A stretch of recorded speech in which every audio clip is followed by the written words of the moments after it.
Embrace the atmosphere, embrace the tone, that you're trying to set at your table if you want to play this as a dark fantasy setting. Embrace the moral ambiguity. Make the monsters, if they have some semblance of humanity, make that evident so that it's not just a choice of like, see monster, blah, but grappling with the implications of whether it is good or just to slay this particular creature. Most of the time it probably is. Embrace that atmosphere. And that advice also goes for players, because I think the GM can try to set the tone at the table, but ultimately the players are the ones responsible for really setting the tone, because there's 3 to 6 of them and there's only one GM. And so embrace the darker elements of the setting and play into them. At the same time, the ultimate advice being, of course, make it your own as well. The goal is to have fun. If you want to play it like it's like a slasher movie and just lean into the body horror and make it as gruesome as possible, do that. If you want to play as a hapless group of party members who are just baffled and confused and horrified at all this stuff happening around them, but you're still kind of poking fun at it, do that. Whatever's more fun for you as a group. Think more broadly about the themes that you're trying to explore through the adventure that you're running. Not just thinking about the narrative, but the story, the theme that's going on. What does it mean to, the dungeon that we have for the Angel of Imperius is basically a small island escape where the Angel has imprisoned an ancient vampire that it cannot slay. And the party are responsible for going there and questioning this vampire about something else that they have on their quest list.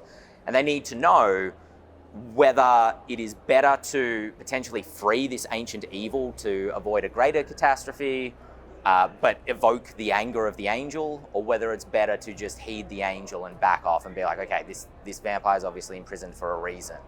And there's a greater story that's being told there about, greater and lesser evil. What is the right choice to make in this situation? And kind of trying to be aware of the greater themes that the story is exploring with your players, I suppose, is my greater GM advice.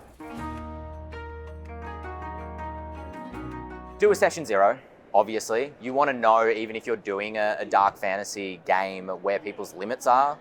Even the Shadow Corpse itself, I know some people might have some misgivings about skin and glass.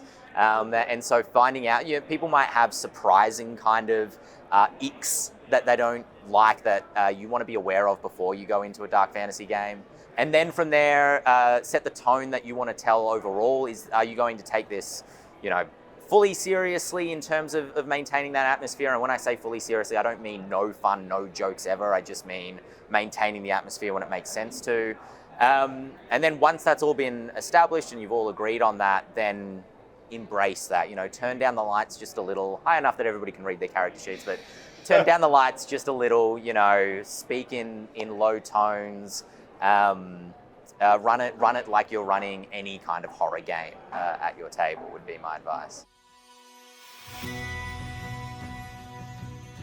My approach was always treating it kind of like a video game tutorial. So I wasn't going to sit there and explain all of the player's handbook to them before we got started. It was basically just explain what the ability scores are, explain the D20, and then we get rolling. And anything you need to know that comes up during the session, we'll talk about when it comes up. When you have your first combat, when you're playing Baldur's Gate or whatever it is, the screen freezes and the tool prompt kind of comes up and tells you where everything is on the screen. And so that was my approach, was to be like, all right, now we're going to roll for initiative for the first time. What happens is, and kind of explain that you got an action, a bonus action, a reaction, and what those things could be, but also not overloading the player and being like, you could do this, you could do this, you could do that, just making sure, look, you can attack, you can dash, and I think those were the only 2 actions I would, or cast a spell, obviously, and those were the only 2 actions I'd tell them about initially. And you just unfold the game kind of slowly in front of them. I think also, to an earlier question you asked about advice for GMs, is if you are a forever GM, and I know this isn't easy for everybody, but take every opportunity you can to get on the other side of the screen. Because I played as a GM for probably a year at one point without ever playing as a player. And when you get on the other side of the screen, you realize oh, this feels very different on this side of the screen. When you're a GM and a monster gets one-shotted and you're like, this was my epic boss battle, but then you get on the player side of the screen and you realize how good that feels when you one-shot a monster. Just reminding yourself of the thrill of playing the game, I think, is really important for GMs so that they don't only have the GM perspective when playing.